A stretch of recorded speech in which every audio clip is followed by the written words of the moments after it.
Elon Musk brutally criticized Mark Cuban and explained why he has a big conflict with him.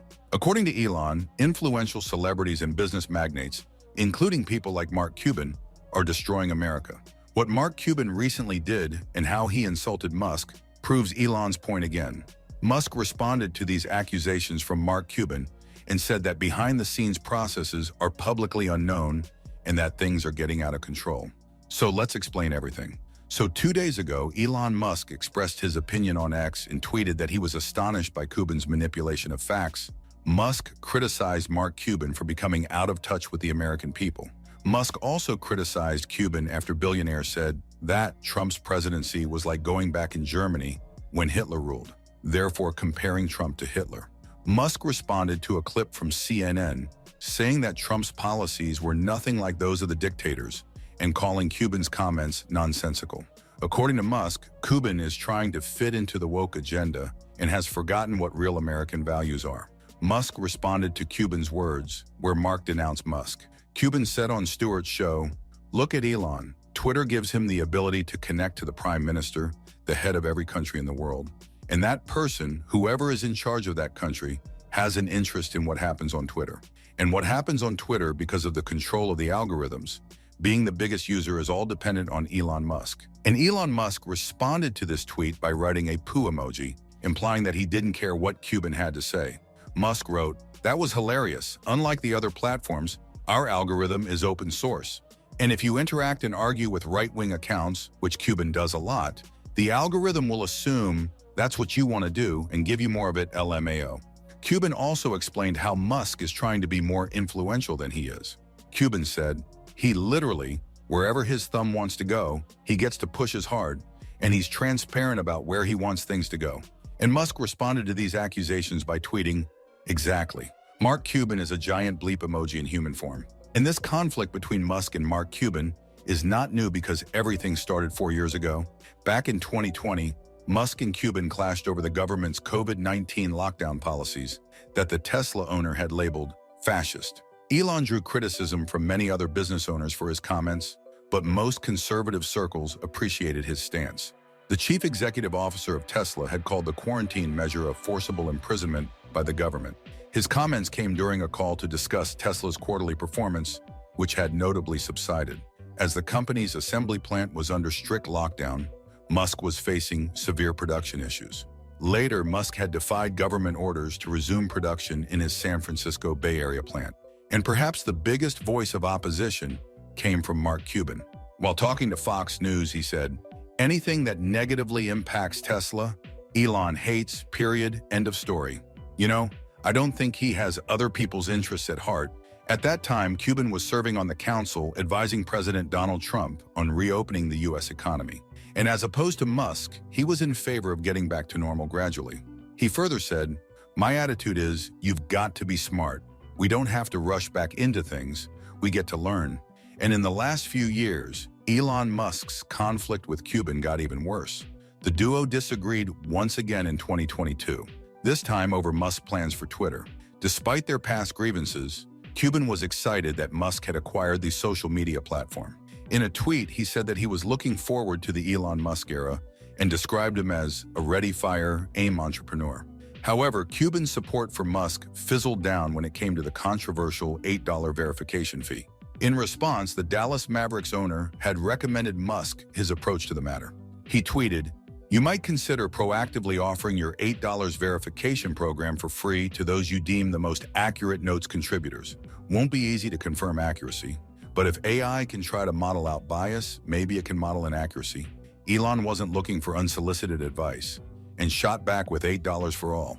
Cuban, in response, said, "Your business, your decision. The matter almost looks settled."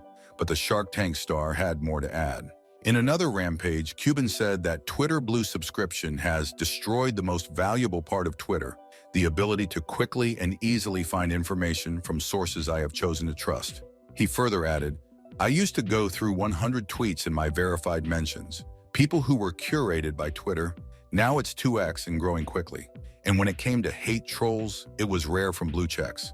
But when it happened, the engagement was epic. Now I have no way to filter the hate from the new checks, other than constant muting.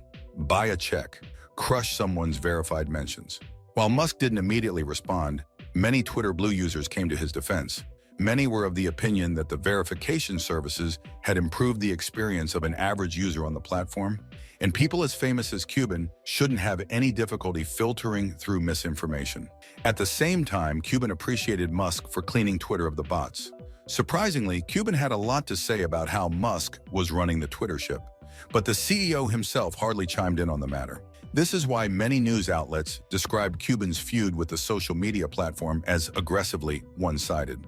Cuban continued with his criticism of Musk ran Twitter in 2023 too, yet this time Cuban's criticism of Twitter wasn't just limited to the business model, it ravaged the CEO too. Cuban accused Musk of rigging the platform to promote his tweets and points of view. The Dallas Mavericks owner took a deep dive into how Twitter decided who sees what posts on their timeline.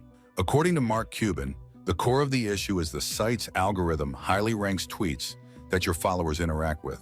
He agreed that the algorithm is the most convenient way to see popular posts, but it is more convenient for Musk, who is the most followed person on Twitter.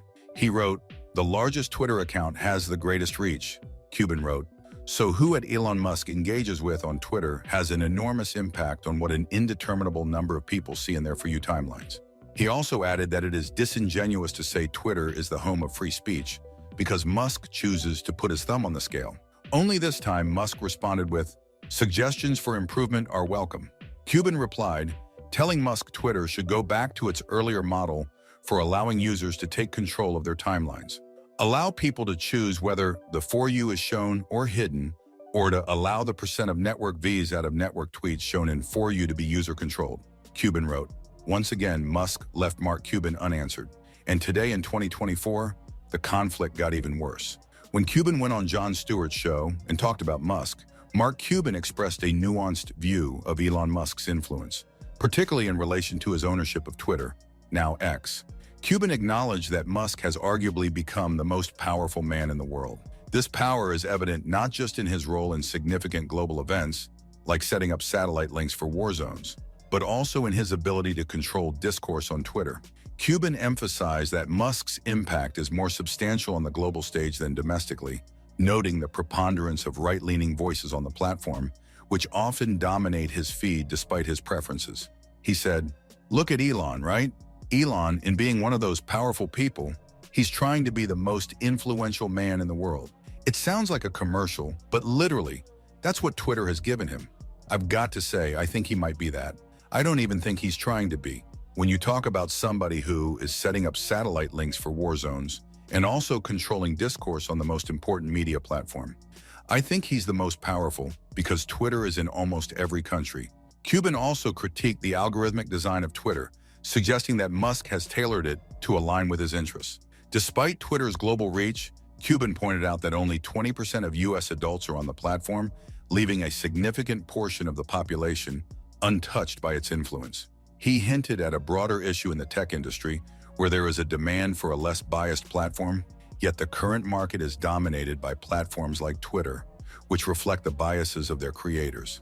Cuban added, "When you write an algorithm, I haven't written a lot, it's been a while, but when you write one, you get to set the parameters of what you want to see happen, and he certainly has done that to the things he likes. But it's different on other platforms. And the good news is, 20% of adults in the United States are on Twitter? So, I mean, there's 80% who aren't there. But isn't this a certain amount of tech bro malpractice? That there is this incredible need in the marketplace for something that is slightly less biased." The year 2024 started with Musk and Cuban spatting again. However, this time, both parties didn't exactly assume civility with each other. Cuban, a longtime supporter of Democrats, doesn't appreciate Musk's staunch support for Donald Trump. The latest flare-up between the two billionaires came after Musk ally David Sachs posted a list on X of business leaders who've expressed support for Trump's campaign, including Musk, Bill Ackman, Ben Horowitz, Peter Thiel, Cameron, and Tyler Winklevoss, among others, with the message, "Come on in, the water's warm." Musk also quoted Sachs' tweet and said the choice is clear, which prompted Mark Cuban to reply with a quote tweet saying, "The virtue of selfishness." This wasn't the first time Cuban had gone against Musk's political stance. The Shark Tank star had previously supported Joe Biden's nomination in the face of any criticism of his age. He had affirmed that he would still vote for the 81-year-old president, In March 2024, Cuban told Bloomberg if they were having his last wake and it was him versus Trump, and he was being given last rites, I would still vote for Joe Biden, adding he had cast a protest vote for Nikki Haley in the Republican primary.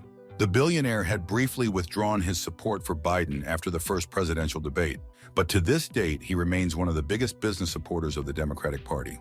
After this spat, Musk and Cuban once again disagreed on Twitter's algorithm. In an appearance on Jon Stewart's show, Cuban said that Musk has rigged the Twitter algorithm in his favor, citing the rise of right-wing accounts on the platform. He said, "When you write an algorithm, I haven't written a lot, it's been a while, but when you write one, you get to set the parameters of what you want to see happen." This time, Musk shot back immediately. Posting a clip of Cuban's interview, he wrote, "Unlike the other platforms, our algorithm is open source.